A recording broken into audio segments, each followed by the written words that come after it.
একটু এলোমেলো লাগছে আমার কাছে। না, আপনি যে সাথে এক্সপেরিয়েন্স শেয়ার করবেন, আপনার কিভাবে আপনি এই জায়গাটা আসলেন, আমাদের সাথে আপনি যুক্ত হয়েছেন কিভাবে এটা বলতে পারেন। এই তো আপনি জাস্ট নরমালি আপনার কথা আচ্ছা, শেয়ার করবেন, আচ্ছা। আপনার পুরো এক্সপেরিয়েন্সটা শেয়ার করবেন। আপনার ইউএসএ আসার জার্নিটা ওকে। একটু জাস্ট সবাইকে বলেন, সবাই যেন হুম। ইন্সপায়ার হয় আপনার মাধ্যমে, বা আপনি আমাদের থেকে কিরকম সার্ভিস পেয়েছেন, are you satisfied or not, আপনার অনেস্ট অপিনিয়নটা দিবেন। হ্যাঁ, আচ্ছা, এটাই হ্যাঁ, আমরা আচ্ছা। চাইবো। স্যার বলেন পয়সা উসুল নাকি আপনার? পয়সা উসুল সার্ভিস হয়েছে কিনা? তো জানাবেন। স্পেসিফিক কোশ্চেন চাইলে আমি আপনার মক নিতে পারি। মক দিবেন? অনেকদিনে মক নেই না আপনার। মক দিবেন একবার? আস্তে না, আস্তে আমার দাঁড়ান একটু তো। পরে ক্লাস আপনারা আছে। সবাই দাঁড়ান, আস্তে আস্তে আমি কথা বলি। আমার আপনি একটু পরে এখনো ক্লাস আছে। কনফিউজ, আপনি কি বলবেন?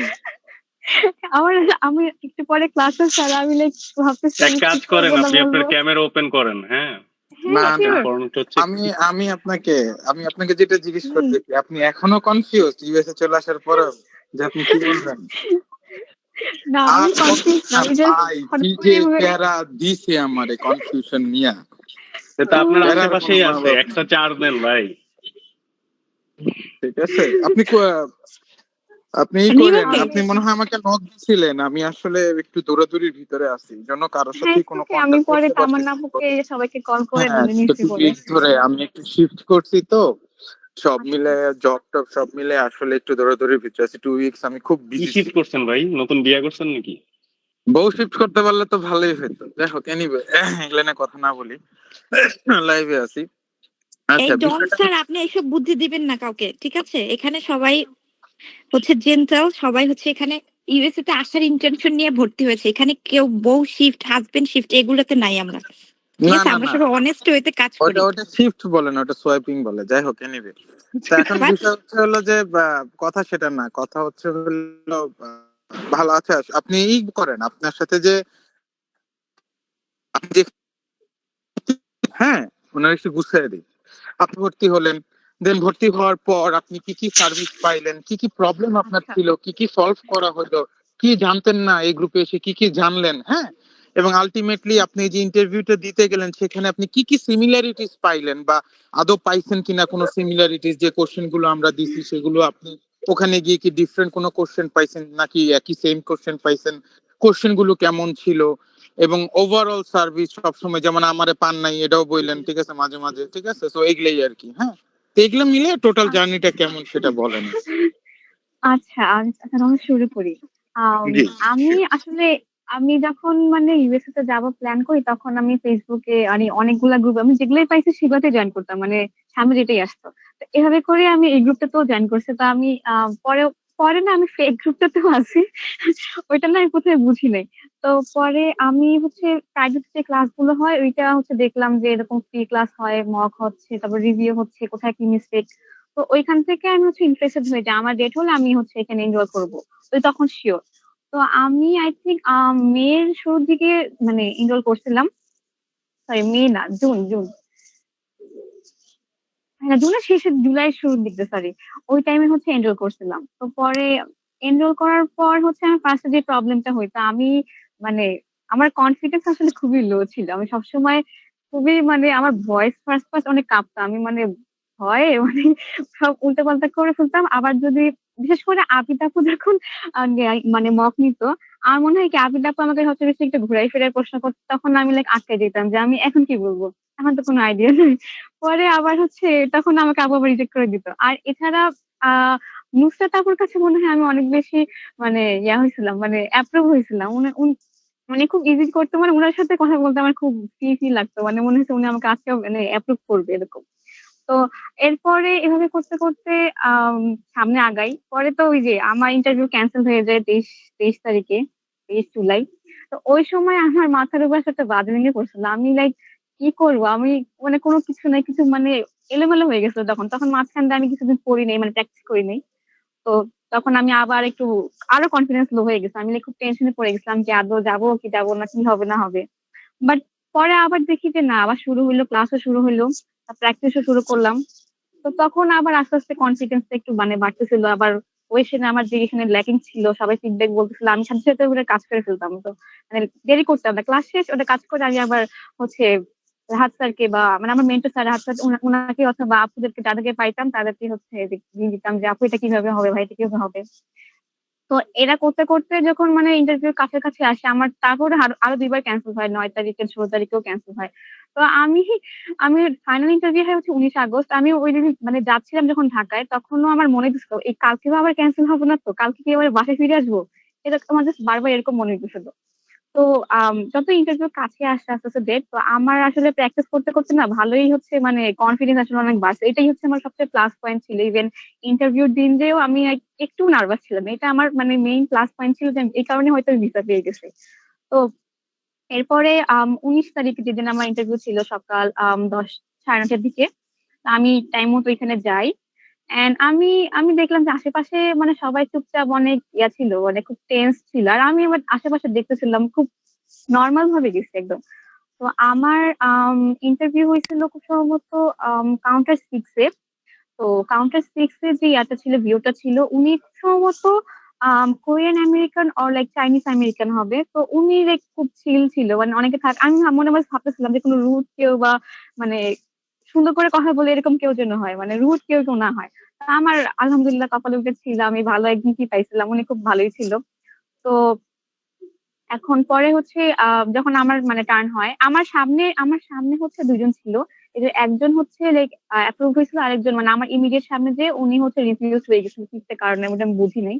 পরবর্তীতে আমার ছিল, তা আমি লাইক একটু টেনশন ছিলাম যে আমাকে আবার কিছু না করে নাকি, কোনো ঝামেলা করে নাকি। পরে না পরে দেখলাম যে যে না, উনি খুব ভালোই ছিল, খুব সুন্দর করে কথা বলছে। তো আমার প্ল্যানিং ছিল যে আমি খুব সুন্দর করে গ্রিটিংস দিব, বাট উনার গ্রিটিংস এত সুন্দর ছিল আমার গ্রিটিংস দেখে like ছোট হয়ে যায়। তো বাট আমি এখানে নার্ভাস হইনি, আমি ঠিকঠাক সামনে কন্টিনিউ করছি। তো আমাকে আমার ফার্স্ট পাসপোর্টে I-20 মানে দেখতে চাই। তো দেখার পর হচ্ছে আমার I-20 দেখার পর বলছে আচ্ছা তুমি ইউনিভার্সিটি যাচ্ছ, লাইক এখানে কেন ইউসিতে যাচ্ছ যাচ্ছ। তো আমি লাইক পরে শর্ট করে বললাম যে আচ্ছা আমি আমার ব্যাচেলারের জন্য যাচ্ছি এরকম। দেন হচ্ছে ও আচ্ছা, আমি কোয়েশ্চেনে যাওয়ার আগে আমি আরেকটা কথা বলি। আমাকে যখন বলতো না ইউর ভিসা ইজ অ্যাপ্রুভ, আমি না তখনই ভুলে গেছি এরপরে এর আগে আমাকে কি কি কোয়েশ্চেন করছে। আমার না সিরিয়াসলি কিছু মনে নেই, আমি জাস্ট মনে মনে করে বলতেছি আমি জানি কি জিজ্ঞেস করছিল এরকম। তো আমাকে হচ্ছে এরপরে জিজ্ঞেস করছিল যে ওয়াই দিস ইউনিভার্সিটি, এই কোয়েশ্চেনটা জিজ্ঞেস করছিল। তো আমি লাইক কয়েকটা লাইন বলার পর আমি স্কলারশিপের কথায় আসি। তো আবার একটা কি, আমার স্কলারশিপটা আমার I-20 তে মেনশন ছিল না। তো এটা যখন বলি তখন ও আমার আমি স্কলারশিপ ডেটাটাও দেখে। তো দেখার পর হচ্ছে ও লাইক বলতেছিল যে এখানে তো খুব মানে ফুল অ্যামাউন্টটা কভার হচ্ছে না, বাকি অ্যামাউন্টটাকে কভার করবে, লাইক স্পন্সরের কোয়েশ্চেন চলে গেছে এখান থেকে। তো আমি আমার স্পন্সরের কোয়েশ্চেনটা খুবই সুন্দর করে বলছি, মানে একদম ধীরে সুস্থে সুন্দর করে বলছি। তো আমার বাবা তো হচ্ছে লাইক কন্ট্রাক্টর, তো ওইটা আর কি ও একটু কনফার্ম হচ্ছে লাইক কি এক্স্যাক্টলি লাইক কোন প্রজেক্ট বা কিরকম প্রজেক্ট গুলোতে কাজ করে। এরপরে এরপরে কি ছিল, আম, ও হ্যাঁ, এরপরে আমাকে জিজ্ঞেস করছিল যে এটা ছাড়া আমি আরো কোন কোন ইউনিভার্সিটিতে অ্যাপ্লাই করছিলাম। তো আমি নামগুলা বলছি। তো এর মধ্যে একটা ইউনিভার্সিটি ছিল, এটাও মানে ভালো একটা র্যাঙ্কিং এ ভালো একটা ইউনিভার্সিটি। তো আমাকে ওখান থেকে জিজ্ঞেস করছে যে আচ্ছা কেন আমি এই ইউনিভার্সিটি যাচ্ছি, ওই ইউনিভার্সিটি কেন যাচ্ছি না। তো আমি এখানে না একটু নার্ভাস ছিলাম, কারণ পরে একটু নার্ভাস হয়ে পর যদিও আমি মানে ঠিকঠাক বলছি আর এখানে একটু নার্ভাস হয়ে গেছিলাম। পরে আমি লাইক বলছি যে আচ্ছা আমি এই কারণে হচ্ছে ইউনিভার্সিটি যাচ্ছি, ওটাতে যাচ্ছি না। পরবর্তীতে ও লাইক শর্ট শর্ট কিছু কোয়েশ্চেন করছে, যেমন আম, আহ, আমি আগেই বললাম আমার সিরিয়ালি মনে নেই। তো আমাকে হচ্ছে আমার ট্রাভেল হিস্ট্রি নিয়ে জিজ্ঞেস করছিল, এন্ড আই থিঙ্ক আমার ট্রাভেল হিস্ট্রি নিয়ে খুব ইমপ্রেস ছিল, আমার কাছে মনে হয়েছে এটা। তো আমি আমার মানে ডিএসটি তো 5 ইয়ার্স এর মধ্যে যেটা সেটা হচ্ছে বলে। তো আমি শুধু এখানে ইন্ডিয়া ছিল, বাট এছাড়া আমি লাইক দীর্ঘ একটা সময় সৌদি আরবে ছিলাম, আমার জন্ম এখানে, পড়াশোনা এখানে করছি। তো আমি এগুলা খুব সুন্দর করে আর কি মানে বলছি আমার বাবার ব্যাপারে, বাবা এখানে ছিল, ফ্যামিলি এখানে ছিলাম। তো এটা নিয়ে অনেকক্ষণ কথা হয়েছে যে কিভাবে ছিল, বাবু যেখানে কাজ করতো যেটা এখানেও সেটা করে কিনা, এন্ড আমি যে এখানে স্কুলে পড়ছি এখানে কোন কোন গ্রেড পর্যন্ত পড়ছি, এই এটা নিয়ে একটা অনেকক্ষণ জিজ্ঞেস করছিল। এরপরে হচ্ছে আমাকে কোনো রিলেটিভস আছে কি এটা জিজ্ঞেস করছিল। তো আমি শর্ট অ্যান্সারে বলছিলাম no, I have no relatives. Then ও আবার বলছিল নট ইভেন আ কাজিন, আমি বললাম, না না আমার কোনো রিলেটিভস নাই। তো এরপরে হচ্ছে এরপরে ছিল কি, এরপরে লাস্ট কোয়েশ্চেনটা একটু উইয়ার্ড ছিল। তা আমার লাইক ও হচ্ছে এসব জিজ্ঞেস করার পর স্ক্রিন দেখতেছিল। তো লাস্টে আমাকে এসে জিজ্ঞেস করছে তো I see your Instagram user name is this, like আমার ইনস্টাগ্রাম ইউজার নেমটা আই থিঙ্ক একটু উইয়ার্ড। তো আমাকে বলছিল তো তুমি এই ইউজার নেমটাই কেন দিছো। আমার না এই কোয়েশ্চেনটা খুবই আনএক্সপেক্টেড লাগছে, মানে এটা আমি ভাবিনি যে করতেও পারে। আমি যেটা ট্রু সেটা বলছি যে আমি আসলে এটা আমার কাছে ইউনিক লাগছে, প্লাস আমি এটা Pinterest দেখছি, আমি এটাই অ্যাজ ইট ইজ যেটা বলতেছি ওটাই বলছি। তো পরে ও লাইক কিছু বলে না, ও লাইক ওকে গ্রেট। তো পরে কিছুক্ষণ পর স্ক্রিন দেখে লাইক লাস্টে okay your visa is approve এভাবে করে বললো। এন্ড আমি এটা বলার পর আমার আর কিছুই মনে ছিল না, আমাকে কি জিজ্ঞেস করছে কি বলছে আমার সিরিয়ালি কিছু এখন মনে নাই। তা আমি just মনে মনে করে বলতেছি আমাকে যেন কি কি জিজ্ঞেস করছিল। এন্ড পরে তো আমি লাইক ইচ্ছা করছে যে এখানে খুশিতে আমি একটা লাফ দিই, সেটা তো আর হয় না। পরে আমি আস্তে আস্তে বের হয়ে আব্বু আর আমার ভাই আসছিল আমার সাথে, ওদের সাথে দেখা করলাম। আমার বাইরে যে দেখি আমার আব্বু খুব টেনশন করতেছে, মানে আমি আসার সময় তো আমি যখন মানে ঢুকবো তখন আশেপাশে আর অনেকেই ছিল, তো ওরা সবাই নাকি বের হয়ে যেতেছে, আর আমার আব্বু খুব টেনশন করতেছিল যে আল্লাহ আমাকে কোথাও আটকে রাখছে না তো, আমি আমি কেন বের হইতেছি না এখনো। পরে বের হইলাম, এই তো আলহামদুলিল্লাহ। পরে আমি আব্বুকে বললাম যে না ভিসা হয়েছে আমার, আমি পারছি। আহ, আর আর একটা ব্যাপার বলবো কি, আমি মানে এখানে যখন গেছিলাম তখন দেখলাম আমার পাশে একটা আপু বসছিল, এখানে যখন লাইক একদম কাউন্টারের সামনে যাবো তখন তো লাইক বসে বসে ওদিকে সামনে আঁকাতে হয়। তো ওদিকে আমার পাশে যে আপুটা বসে উনি না খুবই টেন্স ছিল, ওনাকে লাগে আমি হাই বলছিলাম বাট উনি এতই টেনশনে ছিল, উনি কত কথা টথা বলে নাই। তো তারপরে আমি আশেপাশেও দেখলাম অনেকে লাইক খুব চিল ছিল, আর অনেকে খুবই নার্ভাস ছিল, অনেক নার্ভাস। তো আমার সবচেয়ে খুব মানে যেটা তো কি কাজে দিচ্ছিল যে আমার কনফিডেন্সটা খুবই ভালো ছিল। আমি লাইক এর আগের দিন রাত্রেবেলা তখন হচ্ছে কয়েকটা মক দিছি, এর আগের দিন মানে লাস্ট 2 দিন আমি যতবার মক দেওয়া দিয়েছি আপুদের কাছে মানে ভাইদের কাছে সবার কাছে দেওয়ার চেষ্টা করছি। তো আমার হ্যাঁ ওই 2 দিনের মধ্যে আমি আবুদারপুর কাছে অ্যাপ্রুভ হইনি, আমি আবুদারপুর কাছে ক্যান্ডিডেট সবসময় হচ্ছে মানে ডিনাইড হয়ে যেতাম, আর অন্যান্য সবার কাছে মোটামুটি অ্যাপ্রুভ হয়েছে, ভালো ফিডব্যাক পাইছিলাম। তো আমার লাস্টের দিক দিয়ে খুব মানে ভালো একটা কনফিডেন্স ছিল, আমি রাতের বেলা খুব সুন্দর মনে ঘুমাইতে গেছি, একদম টেনশন ছিল না, আমি মনে হয়েছিল আমি হয়তো পেয়ে যাবো। তো আলহামদুলিল্লাহ আমি পাইছি, ওভাবে করে গেছি, কনফিডেন্স ছিল।